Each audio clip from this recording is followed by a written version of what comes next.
لا حول ولا قوة إلا بالله العلي العظيم حسبنا الله ونعم الوكيل نعم المولى ونعم النصير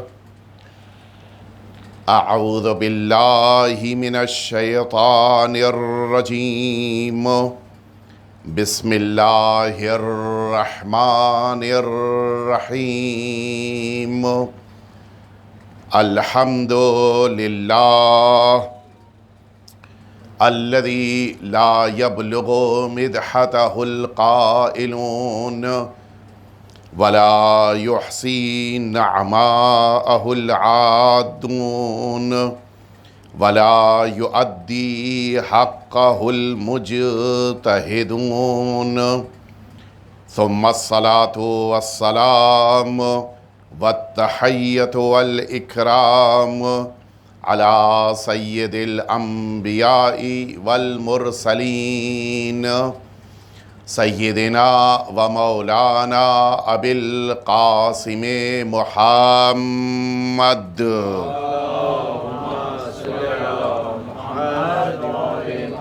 صلى الله عليه وعلى أهل بيته الأطيبين الأنجبين الذين أذهب الله عنهم الرجس وطهرهم تطهيرا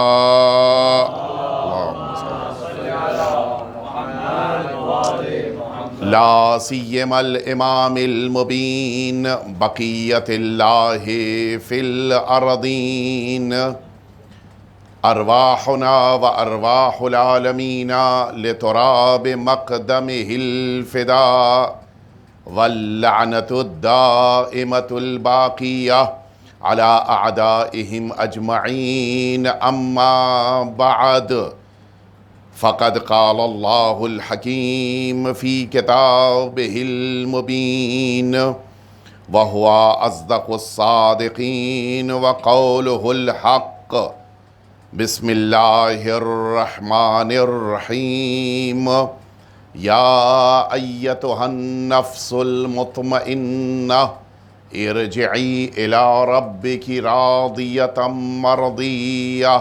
ایک دفعہ مل جل کے آپ سبھی حضرات صلوات بھیج دیجئے.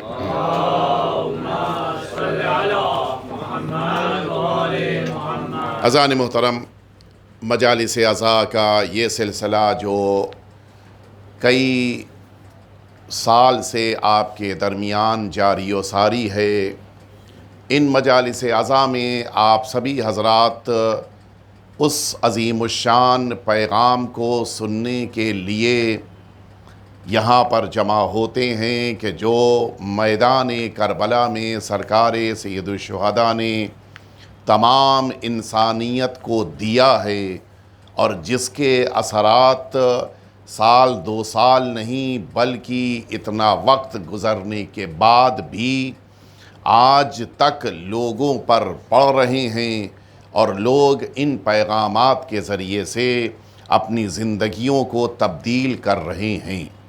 سب سے عظیم سرکار سید الشہداء کا پیغام یہی ہے کہ ایک انسان اللہ کا نیک بندہ بن جائے، اور انسان کا نیک بندہ بن جانا ہی یہ وہ انسانیت کا شرف ہے کہ جس شرف کو حاصل کرنے کے لیے اللہ نے انسانوں کو اس کائنات میں بھیجا ہے. ظاہر ہے ہمیں اپنے موضوع کی طرف آپ کو لے کر آنا ہے کہ جو موضوع سرکار سید الشہداء امام حسین اور انسانیت کے عنوان سے آپ کے درمیان مجھے ان 4 مجلسوں میں عرض کرنا ہے. لیکن ظاہر ہے کہ آقا کا وہ پیغام جو آفاقی پیغام ہے، میں اس لیے تاکیداً یہ جملہ کہہ رہا ہوں. معمولاً پیغام کا تعلق ایک علاقے سے، ایک محلے سے، ایک خاندان سے، ایک قبیلے سے ہوتا ہے، لیکن امام حسین نے جو پیغام دیا اس پیغام کا تعلق کسی ایک قبیلے، خاندان، محلے، علاقے، شہر یا ملک سے نہیں ہے، بلکہ اس پیغام کا تعلق تمام انسانوں سے ہے. اور اسی بنا پر انسانیت کو جلا مل جاتی ہے اگر امام حسین کی بارگاہ میں آ جائے. میں جس موضوع کی طرف آپ کو لے کے آنا چاہ رہا ہوں، معمولاً اس موضوع کی طرف ہماری توجہ کم ہوتی ہے، لیکن یہ اہم موضوع ہے جس پر ہمیں غور کرنا ہے۔ ایک عمل جو میدان کربلا میں سرکار سید الشہداء نے، بلکہ لفظیں میں تبدیل کر کے یوں کہوں، کربلا سے پہلے اور واقعات کربلا کے درمیان اور واقعات کربلا کے بعد اہل حرم نے بھی جس عمل کو اختیار کیا ہے اور جس عمل کے ذریعے سے ایک پیغام دیا ہے، اس پر ہمیں غور کرنا ہے۔ بعض ایسے کام ہوتے ہیں کہ جن کاموں میں انسان کو اجر ملتا ہے۔ توجہ دیجئے میں کیا عرض کر رہا ہوں۔ کچھ کام ہیں کہ جن کا ثواب ملے گا، اجر ملے گا، لیکن کچھ کام ایسے ہوتے ہیں کہ جن کاموں کا اثر انسانوں پر دنیا میں پڑتا ہے۔ ثواب محفوظ ہے، ثواب یقیناً پروردگار کی بارگاہ سے ملے گا، لیکن اثر انسان کی زندگی پر پڑتا ہے، یہ زیادہ اہم ہے۔ یعنی انسان اپنی اس ظاہری زندگی میں بھی اس کے ایفیکٹس کو دیکھ لے اور ان ایفیکٹس کے ذریعے سے اپنی زندگی کو محسوس کرے، یہ بہت زیادہ امپورٹنٹ بات ہوتی ہے کہ جس پر ہمیں غور کرنے کی ضرورت ہے۔ اور اسی لیے آج اور اسی سے متصل گفتگو کل مجھے آپ کے سامنے عرض کرنی ہے، اور لہٰذا میں چاہوں گا کہ یہ دونوں گفتگو آپ پوری توجہ کے ساتھ ملاحظہ فرمائیں۔ امام حسین نے میدان کربلا سے پہلے بھی یہ عمل انجام دیا، میدان کربلا میں بھی انجام دیا، اور میدان کربلا کے بعد بھی یہ عمل سامنے آتا ہے۔ وہ عمل کون سا ہے؟ وہ اس لیے بڑی اہمیت رکھتا ہے کہ ایک ہی کام کو بار بار کرنا یہ اس بات کی علامت ہے کہ یہ کام بہت زیادہ اہمیت رکھتا ہے۔ آپ جانتے ہیں، مثال کے طور کے اوپر آپ کا ایک دن مسلسل 5 بار نماز پڑھنا، یہ اس بات کی علامت ہے کہ اس دن آپ کے روزے سے زیادہ اہم ہے یہ نماز، اس لیے کہ آپ نے بار بار اس کو انجام دیا۔ جو کام بار بار انجام پائے، اس کے معنی ہے کہ اس کی اہمیت یقیناً زیادہ ہے۔ امام حسین نے وہ عمل کہ جس کا میں ذکر کرنا چاہ رہا ہوں، حتیٰ اس مکہ معظمہ سے جب آپ نکلے ہیں اس عمل کو انجام دیا۔ میدان کربلا میں بہت سارے متعدد واقعات ہیں کہ سرکار سید الشہداء جب کسی شہید کی خبر شہادت لے کر آئے یا کسی شہید کا جنازہ لے کر آئے، اس عمل کو انجام دیا۔ اور اسی طرح سے یہ عمل واقعات کربلا کے بعد، عصر عاشور کے بعد بھی متعدد موقعوں پر ہمارے چوتھے امام نے بھی انجام دیا، اور سرکار سید الشہداء کی ہمشیرہ اور بہن نے بھی اس عمل کو بار بار انجام دیا۔ یعنی اس کے معنی ہے کہ یہ عمل ہم سب کی زندگی میں ہونا چاہیے۔ وہ عمل کیا ہے؟ وہ عمل یہ ہے کہ کسی کے مظلوم ہو جانے کے بعد، کسی کے والد کے دنیا سے چلے جانے کے بعد، اس یتیم کے ساتھ ہمارا رویہ اور سلوک کیا ہونا چاہیے۔ یہ بڑا اہم پوائنٹ ہے کہ جس پر ہمیں غور کرنا چاہیے، اور یہ وہ عمل ہے کہ جس کا ڈائریکٹلی اثر انسان کو اس کی زندگی میں دکھائی دیتا ہے۔ یعنی ایسا نہیں ہے کہ آپ قبر میں آئیے تو آپ کو اس کا فائدہ دکھے گا، آپ میدان محشر میں آئے تو آپ کو ثواب ملے گا، جنت پہنچ جائیں تو آپ کو درجہ، یقیناً یہ تینوں چیزیں محفوظ ہیں، لیکن دنیا میں اس کا فائدہ آپ کو یقیناً ملے گا۔ اور یہ وہ عمل ہے کہ جس پر ہمیں غور کرنا ہے، لیکن اس کے اپنے تقاضے ہیں، اور ان تقاضوں کے ساتھ اس عمل کو ہمیں اپنی زندگی میں اختیار کرنا ہے۔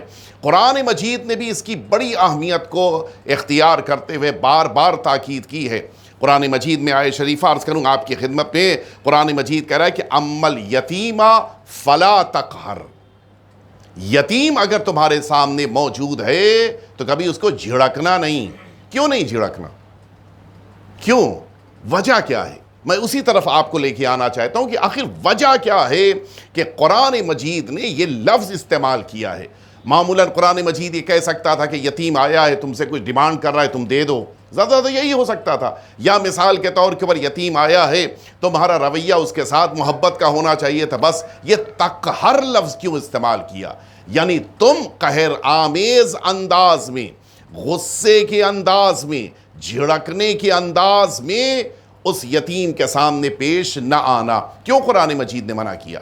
میں عرض کروں آپ کی خدمت میں قرآن مجید کہہ رہا ہے کہ الم یجدک یتیما فآویٰ، پیغمبر اسلام کو پروردگار عالم نے متعدد آزمائشوں میں رکھا ہے، انہی آزمائشوں میں ایک آزمائش، انہی امتحانات میں ایک امتحان رسالت مآب کا یہ ہے کہ آپ کے دنیا میں تشریف لانے سے پہلے آپ کے والد دنیا سے رخصت ہو گئے، آپ دنیا میں تشریف ہی لائے ہیں تو یتیم۔ اللہ نے بہت سارے امتحانات پیغمبر اسلام کے لیے لیکن ذکر قرآن میں نہیں کیا، لیکن یہ وہ امتحان ہے کہ جس کا ذکر قرآن مجید میں خاص طور سے فرمایا کہ الم یجدک یتیما فآویٰ، اے پیغمبر آپ کو ہم نے یتیم پایا لہٰذا کیا کیا؟ پناہ دیا۔ یعنی اس کے معنی ہے اللہ اس امت تک یہ پیغام پہنچانا چاہ رہا ہے کہ یتیم کی پرورش کرنے والا انسان ہوتا ہے لیکن پرورش کی ذمہ داری خدا لیتا ہے۔ محسوس فرمایا آپ نے؟ یعنی کام بندہ کر رہا ہوتا ہے، ذمہ داری اللہ اپنی طرف منسوب کرتا ہے، میں نے یہ کام کیا۔ کیا واقعی طور کے اوپر اللہ نے اپنے پیغمبر کی بھی حمایت کرتے ہوئے، پناہ دیتے ہوئے خود ذات پروردگار کو ہم کہہ سکتے ہیں کہ مکہ معظمہ میں موجود ہے؟ نہیں، اللہ نے اپنے ایک بندے کے ذریعے سے رسالت مآب کو پناہ دیا۔ پناہ وہ بندہ دے رہا ہے، کہہ اللہ رہا ہے کہ میں نے پناہ دی ہے۔ یہ بتانا چاہ رہا ہے کہ اگر کسی یتیم کی پرورش کی ذمہ داری تم نے اپنے کاندھے پر لی ہے تو اس کے معنی ہے کہ یہ ذمہ داری تم نے اپنے کندھے پر لی ہے، اللہ نے تمہیں توفیق دی ہے۔ ایک دفعہ مل جل کے صلوات بھیج دیں آپ حضرات۔ تھوڑا سا آپ لوگ آگے سے مٹ آئیے، تھوڑا تھوڑا آپ بھی آگے آجیے، اوپر بھی جگہ ہے، آپ اوپر آ جائیے، آئیے آپ حضرات جو اوپر بیٹھ سکتے ہیں اوپر آ جائیے تاکہ باقی بیٹھنے والے مومنین کو جگہ مل جائے انشاءاللہ۔ ایک دفعہ اور مل جل کے صلوات بھیج دیں آپ حضرات۔ تو میں یہ عرض کر رہا تھا کہ کام انسان کرتا ہے، ذمہ داری اللہ لے رہا ہے، اور یہ وہ کام ہے، اب یہیں سے توجہ فرمائیے گا، جس کا تعلق مذہب سے نہیں ہے، جس کا تعلق مسلک سے نہیں ہے، جس کا تعلق کسی فکر سے نہیں ہے، جس کا تعلق کسی ایک قوم قبیلے سے نہیں ہے، جو انسانیت کا کام ہے۔ ہمارے سامنے آنے والا یتیم وہ کسی بھی مذہب و مسلک اور ملت کا ہو، وہ ہمارے لیے یتیم کا درجہ رکھتا ہے، اور اگر یتیم ہے تو پھر سرکار سید الشہداء کا پیغام جو سرکار سید الشہداء نے شروع کہاں سے کیا تھا، جس موقع کے اوپر خبر ملی ہے جناب مسلم ابن عقیل کہ جو سرزمین کوفہ میں شہید ہوئے، پہلی خبر جس موقع پر امام کو، البتہ امام سلام کا جواب دے چکے ہیں، لیکن جب خبر ملی ہے سب سے پہلا کام امام نے کیا کیا؟ امام نے اس موقع پر سب سے پہلا کام یہ فرمایا کہ آپ نے جناب مسلم کی بیٹی کو جو 13 سال کی ہے بلایا، بلانے کے بعد یہ آقا کی بہن کی بیٹی ہے، اور آقا ظاہر ہے کہ جناب مسلم کا ایک رشتہ اور بھی ہے امام حسین سے، وہ کزن بردر ہیں، بھائی کی بیٹی ہے، اور اس اعتبار سے کہ امیر المؤمنین کے شاگرد ہیں، امام حسین سے اور گہرا رشتہ ہے۔ تمام رشتوں کے ساتھ امام حسین نے اب اس 13 سال کی بچی کو بلایا، اپنے زانوں پہ بٹھایا، اور بٹھانے کے بعد فرماتے ہیں کہ بیٹا آج کے بعد سے میں تمہارا بابا ہوں۔ یہ اصل بات ہے، بقیہ ساری باتیں جو میں نے عرض کی وہ صرف اس ایک لفظ کے لیے ہیں۔ امام کا یہ جملہ کہ آج کے بعد سے میں تمہارے لیے باپ کا درجہ رکھتا ہوں، یہ اس معنی میں ہے کہ ہمیں جب کسی یتیم کی پرورش اور کفالت کرنی ہو تو پھر ہمارے بچے اور اس یتیم کے درمیان فرق نہیں ہونا چاہیے۔ یہ نہیں ہو کہ بھائی وہ یتیم ہے اور میرے بچے الگ ہیں، نہیں، پھر وہ ہمارے لیے اپنی اولاد کی طرح سے ہے، اور یہی جذبہ اگر پیدا ہو جائے تو وہ انسانیت کا پہلو سامنے آتا ہے کہ جس کے لیے ہمیں غور کرنے کی ضرورت ہے، معمولی بات نہیں ہے۔ آپ توجہ فرمائیں، معمولاً انسان اپنی گفتگو میں، مثلاً میں ہی مجلس پڑھ رہا ہوں آپ کے درمیان، شاید ممکن ہے کہ 40 منٹ 45 منٹ پڑھوں، میں کوشش کروں گا کہ اپنی بات کو دہراؤں نہیں، یہی تو ہوگا۔ وہ خطبہ کہ جس کو خطبہ شعبانیہ کہتے ہیں، آپ حضرات واقف ہیں خطبہ شعبانیہ؟ یعنی وہ خطبہ کہ جو ماہ مبارک رمضان سے پہلے لاسٹ فرائیڈے کو رسالت مآب نے دیا تھا اس مدینہ طیبہ میں، کہ جس میں ماہ مبارک رمضان کے سارے فضائل بیان فرمائے ہیں۔ اس خطبے میں رسالت مآب نے 2 بار، خطبہ بہت لمبا نہیں ہے، اگر آپ صفحات کے تعداد کے اعتبار سے 1.5 یا 2 صفحے کا خطبہ ہے، اس ایک چھوٹے سے خطبے میں حضور اکرم نے 2 بار یتیموں کا خیال کرنے کے لیے کہا ہے، اور اسی خطبے میں یہ فرمایا کہ تم کو دنیا میں اس کا فائدہ ملنا ہے۔ اگر یتیم کا خیال ہم نے کیا ہے تو دنیا میں ہمیں اس کا فائدہ مل رہا ہے۔ البتہ خود مجھے نہیں، جس انسان نے کام کیا اس کی اولاد کو یہ فائدہ ملے گا۔ ہر انسان کی سب سے بڑی فکر یہی ہوتی ہے کہ میرے بعد میری اولاد کا کیا ہوگا، سب سے بڑی فکر یہی ہے، ساری دنیا کا ٹینشن یہی ہے، میرے بعد میری اولاد، یہی فکر ہے انسان کی۔ حضور اکرم نے اس کا بہترین راستہ بتایا ہے۔ فرماتے ہیں رسالت مآب کہ آؤ میں تمہیں راستہ بتائے دیتا ہوں، اگر تم چاہتے ہو کہ تمہارے بچوں کا خیال تمہارے بات کیا جائے کیا کرنا ہوگا؟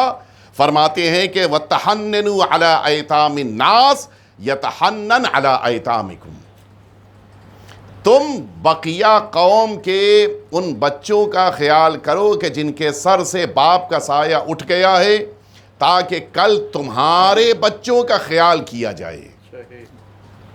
دنیا میں فائدہ ہے۔ ہمیں اگر اس بات کی قوم سے امید ہے کہ یہ قوم ہماری اولاد کا خیال کرے تو ہمیں قوم کے بچوں کا خیال کرنا ہے۔ یہاں پہ بڑی فصاحت ہے کہ جس فصاحت کی طرف میں ظاہر ہے کہ اتنی وضاحت کا موقع نہیں ہے، رسالت مآب نے بڑے اچھے انداز سے 2 پیغام پہنچائے ہیں۔ ایک پیغام یہ ہے کہ تمہارا قوم کے بچوں کے لیے خیال کرنا یہ اسی طرح سے ہونا چاہیے جس طرح سے تم اپنے فیوچر میں اپنے بچوں کے لیے سوچتے ہو، یعنی تم جیسا چاہتے ہو کہ قوم تمہارے بچوں کا خیال کرے، تمہیں قوم کے بچوں کا خیال کرنا ہوگا۔ یہ دونوں برابر سے ہیں۔ فرمایا اسی خطبے میں کہ اچھا فائدہ اس دنیا ہی میں نہیں ہے، حضور اکرم نے اسی خطبے میں آخرت کا فائدہ بھی بیان کر دیا۔ فرماتے کہ ومن اکرم فیہ یتیما اکرمہ اللہ یوم یلقاہ، اس ماہ مبارک رمضان میں جو کسی یتیم کو عزت دے گا پروردگار عالم اس کو میدان محشر میں عزت عطا کرے گا۔ وہاں کی عزت چاہیے ہے، اس دنیا میں یتیم کو عزت دینی ہوگی۔ البتہ کاش کہ میرے پاس وقت ہوتا اور میں مزید وضاحت کر پاتا، لیکن ایک لفظ کی طرف متوجہ کراؤں گا۔ حضور اکرم نے یہاں پہ جو لفظ استعمال فرمائے وہ اکرام لفظ ہے۔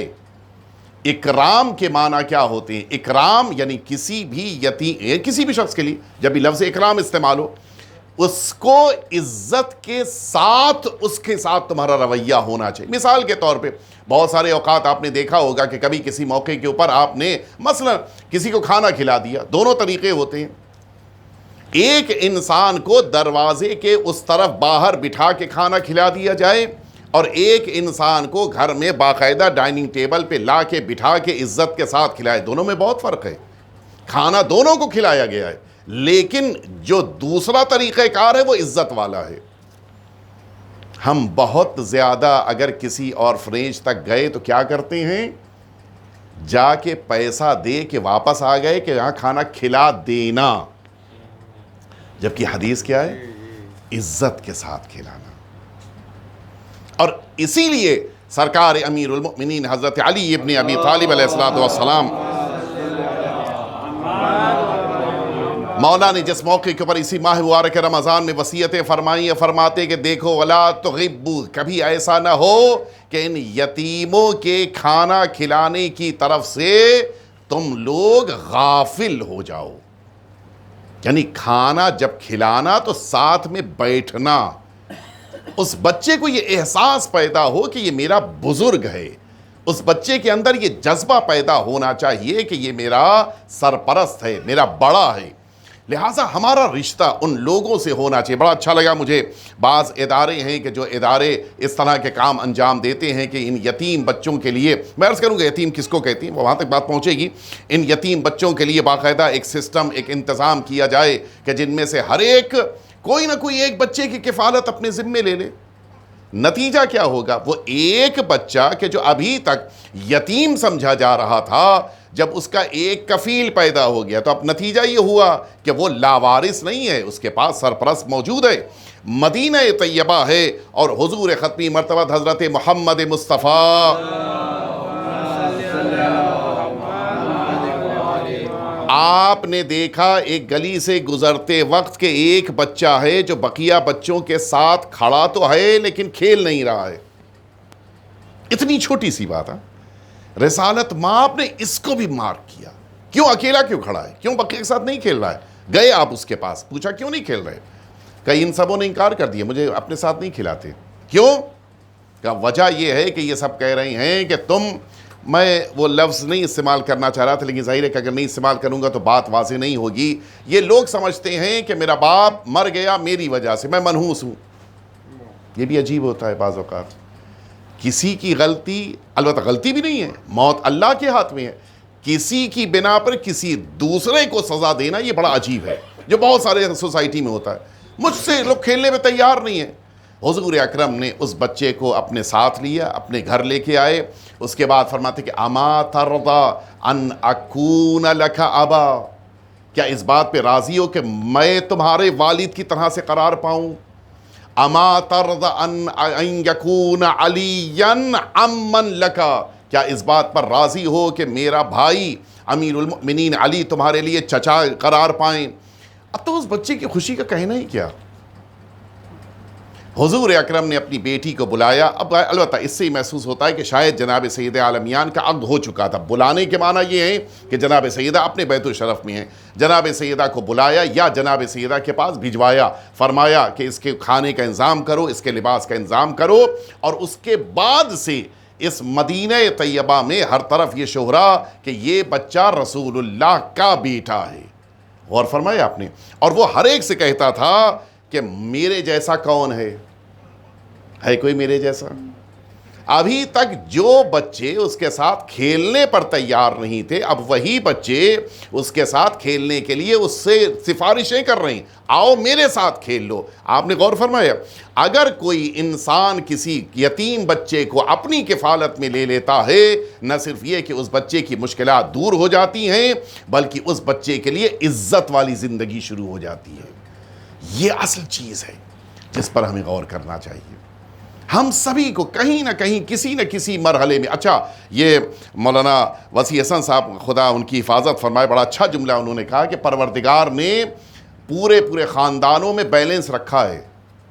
ہر خاندان میں اللہ نے بیلنس رکھا ہے. اگر کوئی کسی خاندان میں غریب ہے تو اسی خاندان میں اللہ نے کسی پیسے والے کو بھی رکھا ہے. کیوں؟ تاکہ اس پیسے والے کے ذریعے سے اس غریب کے گھر میں بھی کچھ بیلنس آ سکے اور کچھ نہ کچھ رقم وہاں سے یہاں آ سکے. اور اگر اس کے باوجود اس غریب کے گھر میں چراغ نہیں جل رہا، اس کے معنی یہ ہے کہ وہ امیر جس کو اللہ نے اضافی پیسہ دیا تھا، اس نے اس غریب کو اس کا حق نہیں دیا. برابر ہونا چاہیے. سارے خانوادے ایک جیسے نہیں ہوتے، سارے گھرانے ایک جیسے نہیں ہوتے. بیلنس ہونا چاہیے، ہمیں ان کا خیال کرنا چاہیے. اگر ہمارے خاندان میں، اگر ہمارے رشتہ داروں میں، اگر ہمارے ملاقاتیوں میں، حتیٰ محلے والوں میں، غیر قوموں میں بھی کوئی یتیم ہے، اس کا خیال کرنا ہماری انسانیت کا تقاضا ہے.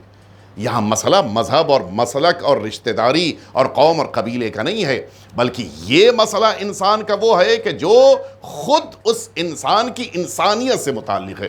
ایک فائدہ، اگر انسان نے کسی غریب اور کسی یتیم بچے کا خیال کیا، نتیجہ یہ ہوگا کہ یہ بچے کا خیال کرنے کی بنا پہ مستقبل میں اگر کوئی ضرورت ہوگی تو اللہ رب العزت قوم کو یہ توفیق دے گا کہ پھر پروردگار عالم کی توفیق کی بنا پہ قوم اس انسان کے بچوں کا خیال کرے. ایک فائدہ. دوسرا فائدہ سنیں گے.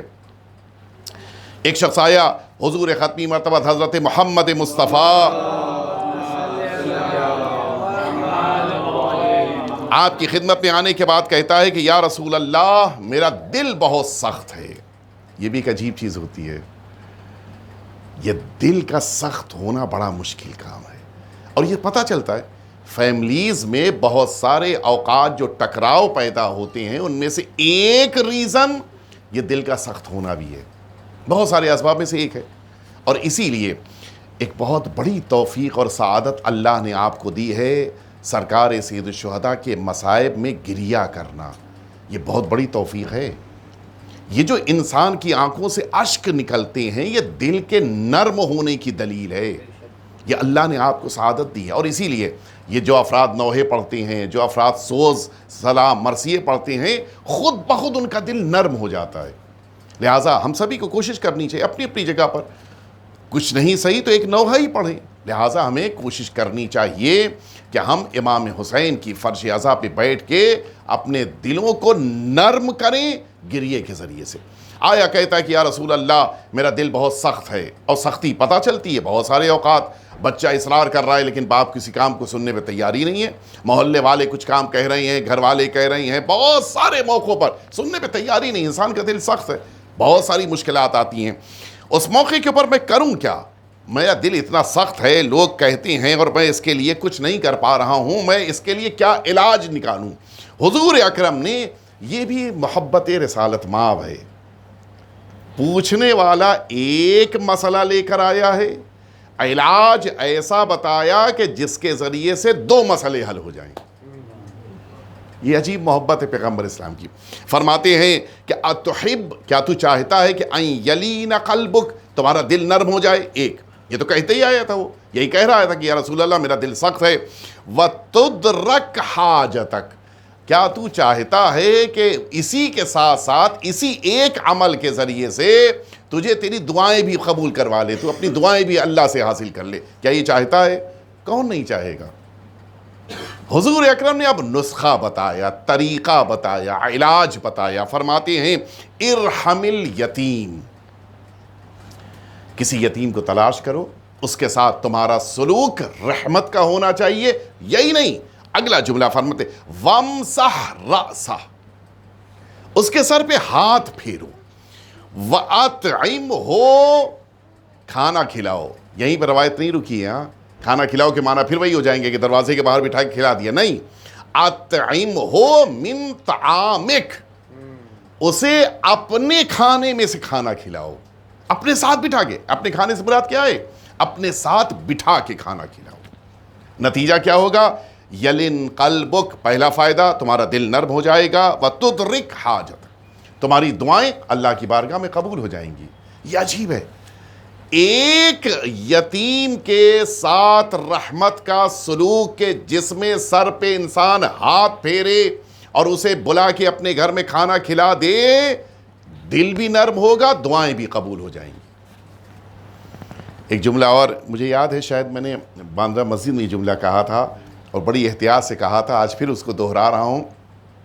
کسی بھی شخص کو اپنے سر کے بال کتنے ہیں نہیں پتا ہوتا، شاید آپ کو یاد آ گیا ہوگا، میں نے پڑھا تھا وہاں پہ، کسی کو نہیں پتا ہوتا، حتیٰ جس کے سر پہ بال کم ہیں، یاد آ گیا آپ کو، اسے بھی نہیں پتا ہوتا کہ اس کے سر پہ کتنے بال ہیں، کوئی نہیں جانتا۔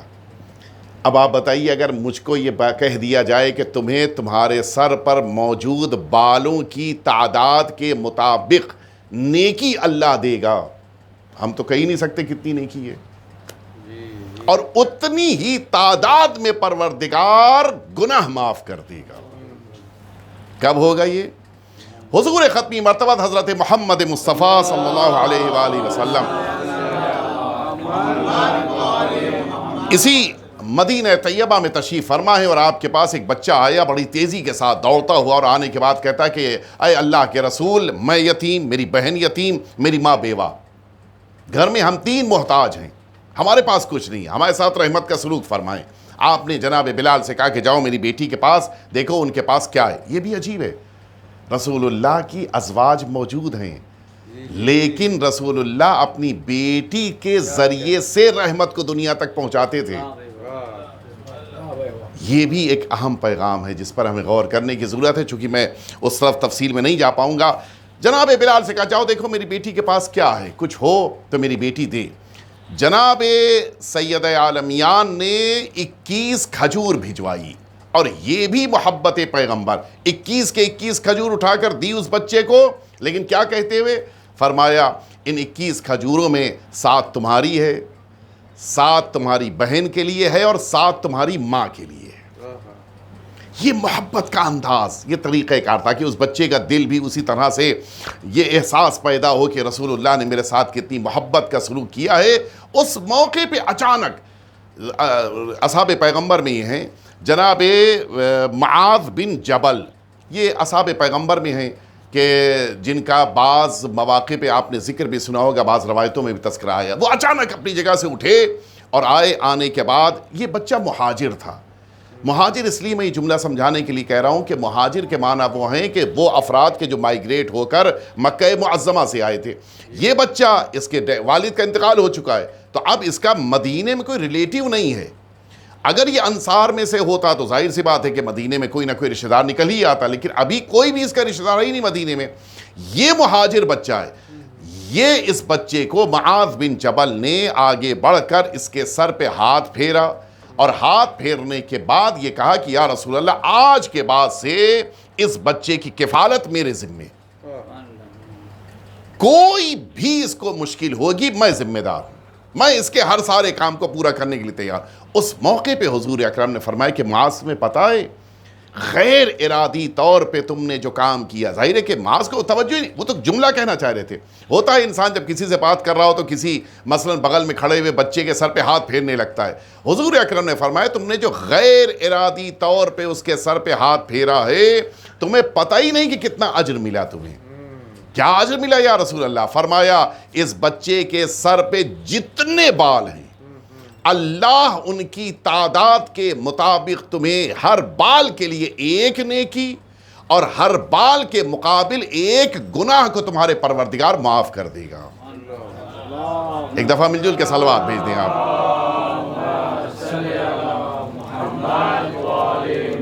اس کے معنی ہے کہ اگر کوئی شخص اللہ کے رسول کی اس روایت کے مطابق کسی یتیم کے سر پہ ہاتھ پھیر دیتا ہے تو پھر اس کا کیا درجہ اللہ کی نگاہ میں۔ اور پھر رسالت مآب نے فرمایا کہ انا وکافل الیتیم کہاتین فی الجنہ۔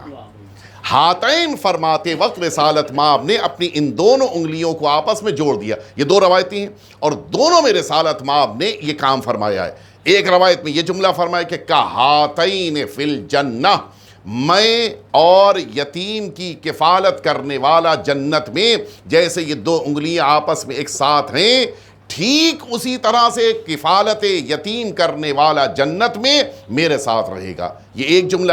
دوسری روایت میں فرمایا تھا کہ کہاتین فی الجنہ کا اختین، وہاں پر لفظ 2 بہنوں کا آیا ہے کہ جس کے لیے رسالت مآب نے ان 2 انگلیوں کو 2 بہنوں کے ذریعے سے، البتہ اس کی وضاحت ہے کہ کیوں لفظ بہن استعمال کیا ہے، میں اس تفصیل میں نہیں جاؤں گا۔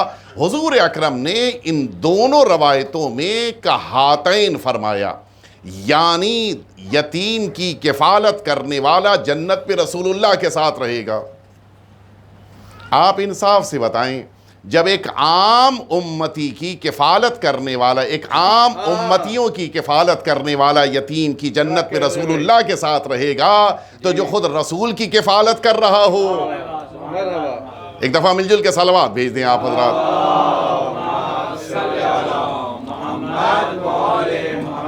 اور اسی لیے ہمیں کوشش کرنی چاہیے کہ یہ تو سنت جناب ابو طالب ہے، یہ تو جناب ابو طالب کی سنت ہے، اور اللہ رب العزت نے جناب ابو طالب کے اس عمل کو اپنی طرف منسوب کیا۔ الم یجد کا یتیمن فآوا، اے پیغمبر آپ کو میں نے یتیم پا کر پناہ دی ہے۔ کس نے پناہ دی ہے؟ جناب ابو طالب نے پناہ دی ہے۔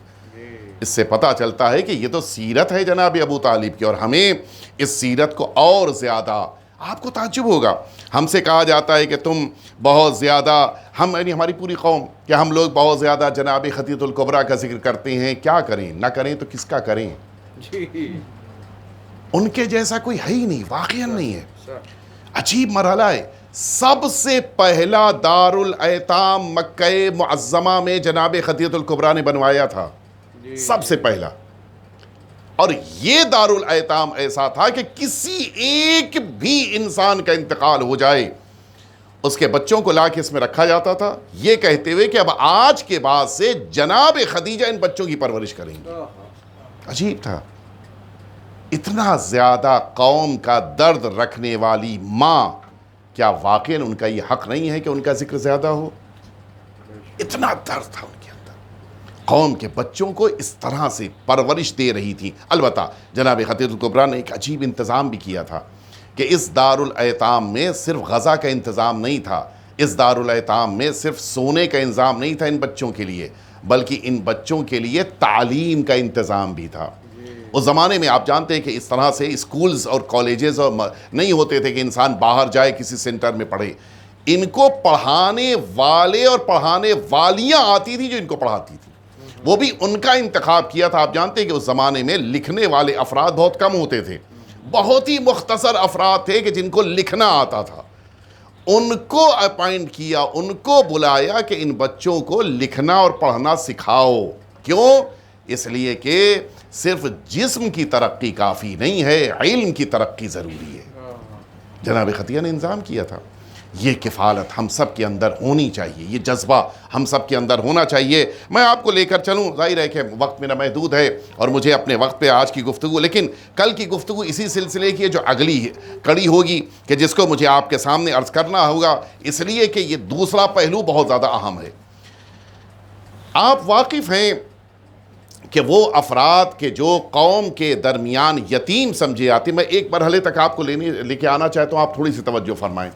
قوم کے درمیان جو افراد یتیم سمجھے جاتے ہیں وہ تقریباً 4 طرح کے ہیں، لیکن ہماری توجہ عام شکل میں ایک یتیم کی طرف ہے، ایک ہی حصے کی طرف ہے، بقیہ 3 کی طرف نہیں ہے بھی تو ان میں سے ایک کی طرف اور ہے، یعنی 2 بس، بقیہ 2 پہ ہم لوگ توجہ نہیں دیتے۔ میں ان میں سے ایک اور آپ کے ذہنوں تک پہنچانا چاہتا ہوں، بقیہ 2 کل عرض کروں گا آپ کی خدمت میں۔ ایک وہ یتیم ہے کہ جس یتیم کے سر سے اس کے باپ کا سایہ اٹھ جائے، البتہ اس میں ماں بھی شامل ہے۔ عربی زبان میں اس کو یسیر کہتے ہیں، لیکن اردو زبان میں اس کے لیے بھی لفظ یتیم استعمال ہوا ہے بعض جگہوں پر، اور اس معنی میں اس کے لیے استعمال کیا جا سکتا ہے کہ جس بچے کے سر پہ باپ نہیں ہے، یا جس بچے کے سر پہ ماں باپ نہیں ہے، یا کسی وجہ سے ماں اس کے سر پہ نہیں ہے، ایسے بچوں کی کفالت کرنا، ان کی ذمہ داری کو لینا، اگر وہ بچے ماں نہ ہونے کی بنا پہ، اگر وہ بچے پرورش نہ ہو پا رہی ہو تو ان کی کفالت اپنے ذمہ لینا، یہ عظیم عبادتوں میں سے ہے، اللہ کو بہت پسند ہے۔ یہ ایک دوسرا مرحلہ کہ جس کو تھوڑا سا ہم لوگ نہیں توجہ دے پاتے ہیں، وہ بچے کہ جن کے ماں باپ موجود ہیں۔ توجہ دیجیے کہ میں کیا کہہ رہا ہوں۔ بہت سارے اوقات ماں یا باپ موجود ہوتے ہیں، دنیا سے نہیں گئے ہیں، لیکن کسی وجہ سے اس بچے کے ساتھ اس کے والد نہیں ہیں۔ میں اس کی مثال دے دوں، آپ لوگ اس لیے کہ مجھے اتنا غور سے دیکھ رہے ہیں۔ جیسے مثال کے طور پہ باپ موجود ہے، اس نے مثلا طلاق دے دیا ایک خاتون کو، اب یہ بچہ جو ہے جو یتیم نہیں ہے لیکن یتیم کا حکم رکھتا ہے۔ کیوں؟ اس لیے کہ اب اس کے ساتھ اس کا باپ نہیں ہے۔ میں اس لیے متوجہ کرانا چاہ رہا ہوں کہ بہت سارے اوقات ایسے بچوں پر چونکہ توجہ نہیں ہوتی، لہٰذا وہ ترقی نہیں کر پاتے یہ بچے کہ جو وہ بچہ کرتا ہے کہ جس کے ماں باپ ساتھ میں ہوتے ہیں۔ توجہ فرما رہے ہیں؟ کیوں؟ وجہ یہ ہے کہ سوسائٹی کی نگاہ میں وہ آرفنیج نہیں ہے، وہ آرفنیج میں رہنے کے لائق نہیں ہے، آرفن نہیں ہے۔ نتیجہ کیا ہوتا ہے؟ لوگ اس کو اگنور کرتے ہیں۔ یہ جو اگنورنس کا شکار ہوتا ہے یہ ترقی نہیں کر پاتا، اور پھر مستقبل میں بہت ساری پریشانیاں اس کو برداشت کرنی پڑتی ہیں۔ لہٰذا یہ بچے کہ جو کسی وجہ سے، ماں باپ کے اختلاف کی وجہ سے یا کسی اور وجہ سے، بہت سارے اسباب ہوتے ہیں، مثال کے طور کے اوپر باپ مثلا چھوڑ کے کسی اور ملک چلا گیا، کسی اور جگہ چلا گیا، یہ بچہ باپ کے بغیر ہے، ایسے بچوں کا خیال کرنا بھی ہم سب کی ذمہ داری ہے۔ چونکہ ایک بہت بڑی مشکل ان بچوں کے ساتھ آتی ہے کہ یہ بچے اپنے کو تنہا محسوس کرنے لگتے ہیں۔ یہ جو مشکل آتی ہے اس پر کمیونٹی یا قوم توجہ نہیں دے پاتی۔ ان کو اس تنہائی سے نکال کر دوبارہ لوگوں کے درمیان لے کے آنا، اسی طرح سے ان کو ترقی دلانا، یہ ہم سب کے لیے ضروری ہوتا ہے۔ یہ قوم کی امانت ہے۔ وہ الگ بات ہے کہ ماں باپ کے اختلاف کی بنا پہ آج یہ بچہ، بس کبھی کبھی ایسا ہوتا ہے کہ ماں سے دور ہے بچہ، اس بچے کی زندگی پہ بھی اثر پڑتا ہے. وہ بچہ کہ جو باپ سے دور ہو یا بچہ ماں سے دور ہو، مشکلات میں زندگی ہوتی ہیں، ان پہ بھی توجہ دینے کی ضرورت ہے، اور ان پر بھی اسی طرح سے توجہ دی جائے کہ جس طرح سے یتیم بچوں پر توجہ دی جاتی ہے. میں آخر کلام میں بس ایک روایت، ایک بات کو عرض کر کے جو روایت میں وارد ہوئی ہے بات کو مکمل کر دوں. روایتوں میں وارد ہوا ہے اس شخص کے بارے میں کہ جس کے لیے ملتا ہے کہ ایک نبی نے جا کر ایک فاسق کی نماز پڑھائی ہے. آپ جانتے ہیں اللہ رب العزت نے نماز میت کو بقیہ امتوں پہ نہیں رکھا تھا، حتیٰ اس امت پیغمبر پہ بھی مدینہ طیبہ میں آنے کے بعد نماز میت واجب ہوئی ہے. پہلے نماز میت نہیں تھی، لیکن انبیاء کے لیے ذمہ داری تھی کہ وہ بعض اللہ کے ولیوں کے جسموں پر دفن سے پہلے نماز پڑھیں. اب آپ نے توجہ فرمائی، یعنی عام شخص کی بات نہیں کر رہا ہوں میں، جس کی نماز میت کوئی اللہ کا نبی پڑھ دے، اس کے معنی ہے کہ وہ ولی ہے. ایک نبی نے جا کر ایک ایسے شخص کی نماز میت پڑھی کہ جس کے بارے میں پورے معاشرے میں مشہور تھا کہ وہ، جس کو عام آج کی زبان کہ پکا شرابی ہے. اب بتائیے اب کیا کہیں گے آپ؟ نبی اگر نماز پڑھائے گا، قبل از اسلام کی بات کر رہا ہوں، اگر کوئی نبی نماز پڑھائے گا تو ولی ہونا چاہیے. عام انسان کی نہیں پڑھائے گا، ہے ہی نہیں، عام انسان کے لیے ہے ہی نہیں. ایک نبی جا کے نماز پڑھا رہے، اور روایت بیان کری، بہار الانوار میں روایت موجود ہے. جب نبی کو یہ حکم ملا کہ جاؤ، وہ شرابی ہے، دنیا سے جا چکا ہے، اس کا جسم رکھا ہوا ہے، لوگ تیار نہیں ہے دفن کرنے پہ، جاؤ نماز اور دفن یہ دونوں ذمہ داری آپ کی. نبی آئے، ظاہر ہے کہ حکم پرورد، وہاں تو نہیں کہ بھائی اللہ کے سامنے کھڑ کر کیوں میں نماز پڑھوں شرابی کی، وہاں تو نہیں چلے گا نا. گئے نماز پڑھائی، دفن کیا، واپس آ گئے. آواز دی، میرے پروردگار میں تیرے حکم کے سامنے تسلیم ہوں، تو نے کہہ دیا کافی ہے، لیکن ریزن کیا تھا؟ میں نے اس ایک ایسے انسان کی نماز پڑھائی ہے کہ جس کے لیے سب کی نگاہیں مجھے دیکھ رہی تھی، وجہ کیا ہے؟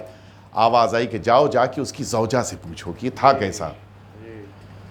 دنیا کہتی ہے کہ وہ شرابی تھا، وائف سے بھی تو پوچھو کہ وہ کیسا تھا. اور یہیں سے پتہ چلتا ہے کہ انسان کی زندگی جتنی باہر اچھی ہو، گھر میں بھی اچھی ہونی چاہیے. بلکہ برعکس کہہ دوں میں، اگر انسان گھر میں اچھا ہوتا ہے تو پھر اس کے جلوے باہر اچھے دکھائی دیتے ہیں، لیکن الٹا ہو جائے تو مشکلات ہوتی ہیں. آئے زوجہ سے پوچھا، بتاؤ کیا اس کے اندر کیا کوالٹی تھی، کوئی خاصیت تھی؟ اس نے کہا کہ دیکھیں انتقال ہو چکا ہے، آپ نے پوچھا ہے لہٰذا میں بتائے دے رہی ہوں، لیکن اگر آپ نہ پوچھتے تو میں نہ بتاتی. یہ فیکٹ ہے، پوری دنیا میں جو شہرت ہے کہ وہ شرابی تھا، بالکل صحیح ہے، اس میں کوئی شبہ نہیں. لیکن میرے شوہر کی ایک عجیب خاصیت تھی. دیکھیے ولی پروردگار ایسے بنتا ہے انسان، جیسے ہی نشہ ختم ہوتا تھا وہ سیدھا جا کے نہا دھو کے غسل کر کے آ کے مصلی پہ بیٹھ جاتا تھا، اور اتنی توبہ کرتا تھا کہ میں حیرت میں پڑ جاتی تھی کہ کہاں تو وہ گناہ اور کہاں یہ توبہ کا. ایک دوسرا اس کا عمل یہ تھا کہ وہ اپنی نمازوں میں، اور خاص طور سے صبح کی عبادتوں پہ، نماز لفظ نہیں عبادت لفظ ہے، صبح کی عبادت میں بڑا پابند تھا. کبھی اس نے صبح کی عبادت کو ترک نہیں کیا. اور تیسری خاصیت یہ تھی جو عجیب تھی کہ زندگی میں کبھی بھی اس نے دسترخوان پہ کھانا نہیں کھایا جب تک اس کے ساتھ 2 یتیم بیٹھ کر کھانا نہ کھائیں. اگر انسان اپنی زندگی میں ولی بننا چاہتا ہے تو اس کو یہ اختیار کرنا ہوگا. ٹھیک ہے، اگر ہمارے لیے ظاہر ہے کہ ہمارے زندگیوں میں جو مراحل ہیں، خاص طور سے بامبے کے ان مراحل میں یہ ممکن نہیں ہوتا کہ انسان کسی یتیم کو اپنے گھر میں رکھے، لیکن جہاں بھی یتیم ہیں ان یتیموں کی وہیں رہتے ہوئے کفالت ہو سکتی ہے. بڑا اچھا لگتا ہے، بعض مومنین جاتے ہیں یتیموں کے درمیان بیٹھتے ہیں، بعض اوقات ماہ مبارک رمضان میں ان کے ساتھ افطار کرتے ہیں، بعض اوقات محرم میں ان کے درمیان بیٹھ کے مجلس اور پھر ان کے ساتھ نیاز کھاتے ہیں. یہ بہت بڑی عبادت ہے. امام حسین کو یہ پسند ہے. اور اب آئیے میں بس آخری مرحلے تک لے کے آپ کو آ گیا. سرکار سید الشہداء میدان کربلا میں روایت میں ملتا ہے کہ بہت سے شہداء کے جنازے لے کر جب آئے ہیں تو اس شہید کے یتیم کو بلا کر امام حسین نے اپنے زانوں پہ بٹھایا ہے۔ کیوں؟ تاکہ یہ احساس نہ پیدا ہو، اس بچے کے دل میں یہ جذبہ نہ پیدا ہو کہ اب ہم میرے والد کے نہ ہونے کی بنا پہ یتیم ہو گئے۔ آپ نے غور فرمایا؟ اور پھر عجیب ہے، میں اس لیے جملہ عرض کر رہا ہوں کہ میں نے خود اس پہ توجہ دی، غور کیا۔ آپ نے غور کیا ہے میدان کربلا میں سرکار سید الشہداء نے جس موقع کے اوپر سب کو خدا حافظ کہا، آئے آخری وقت میں اپنی بہن کو خدا حافظ کہا، بیویوں کو خدا حافظ کہا، اپنے بیٹے کے پاس آئے سید سجاد کو خدا حافظ کہا، سب کو خدا حافظ کہا ہے۔ لیکن اس خیمے میں وہ بیٹی 4 سال کی نہیں دکھائی دے رہی ہے کہ جو سب سے زیادہ امام حسین سے محبت کرتی تھی۔ آخر کیوں امام حسین نے ننھی سکینہ کو خدا حافظ نہیں کہا؟ اچھا، تلاش بھی نہیں کیا ہے۔ امام حسین چاہتے تو ننھی سی سکینہ کو تلاش کرتے کہ میری سکینہ کہاں ہے۔ وجہ کیا ہے؟ وجہ صرف ایک ہے، ننھی سکینہ بھی جانتی تھی اور امام حسین بھی جانتے تھے کہ اب اس خیمے میں بہت سے یتیم بچے اور بچیاں موجود ہیں، کہیں ان کے سامنے امام حسین اپنی سکینہ سے محبت کا اظہار کریں تو ان یتیموں کے اندر یہ جذبہ نہ پیدا ہو جائے کہ کاش میرے والد بھی ہوتے تو میرے ساتھ محبت کا سلوک ہوتا۔ لہٰذا اکیلی ذات کے جنہوں نے امام حسین کو خیمے کے باہر خدا حافظ کہا ہے وہ کوئی اور نہیں بلکہ 4 سالہ سکینہ اس میدان کربلا میں آواز دے رہی ہے، اے بابا آپ جا رہی ہیں تو ننھی سکینہ کو اپنے زانوں پہ بٹھا لیجئے۔ اور امام حسین نے ننھی سکینہ کو رخصت کیا۔ بس عزاداروں مجلس مکمل ہو گئی۔ میں کہوں گا آقا جس ننھی سکینہ کو آپ اتنی محبت کے ساتھ زانوں پہ بٹھا رہے تھے، اسی ننھی سکینہ نے میدان کربلا میں عصر عاشور کے بعد آواز دینا شروع کیا، بابا میری یتیمی کے بعد کوئی مجھے تماچے لگا رہا ہے، کوئی میرے گوشوارے چھین رہا ہے، کوئی مجھے تازیانے لگا رہا ہے۔ بابا دنیا میں یتیموں کے ساتھ محبت کا سلوک ہوتا ہے اور یہاں میدان کربلا میں ننھی سکینہ ہر آنے والے کو دیکھ کر محسوس کرتی ہے کہ وہ حسین کی یتیمہ کے ساتھ ظلم ڈھانے آ رہا ہے۔ اور ننھی سکینہ کا عالم یہ ہے، ہر تماچے پہ آواز دیتی ہے، اے میرے غیرت دار چچا اگر آپ زندہ ہوتے تو سکینہ کو کوئی تماچے نہ مارتا۔ الا لعنت اللہ علی القوم الظالمین وسیعلم الذین ظلموا ای منقلب ینقلبون الہی بحق الزہراء وابیہا وبعلہا وبنیہا والسر المستودع فیہا ان تصلی علی محمد وآل محمد۔ پروردگار ہم سبھی کے آقا اور مولا کے ظہور میں تعجیل فرما، ہم سبھی کو حضرت کے خدمت گزاروں میں شمار فرما۔ پروردگار وہ تمام مؤمنین اور مؤمنات جو امام حسین کے عزادار ہیں ان سبھی کی توفیقات میں اضافہ فرما۔ جو مؤمنین اور مؤمنات ہمارے درمیان سے اٹھ گئے پروردگار ان سبھی کو امام حسین کا مہمان قرار فرما۔ جو مؤمنین اور مؤمنات بیمار ہیں ان سبھی کو شفائے کامل و عاجل عطا فرما۔ پروردگار اس مکھی فیملی کے تمام مرحومین پہ اپنی رحمت نازل فرما۔ پروردگار ہم سبھی کو امام حسین کے خدمت گزاروں میں شمار فرما۔ ربنا تقبل منا انک انت السمیع العلیم۔ ماتم حسین۔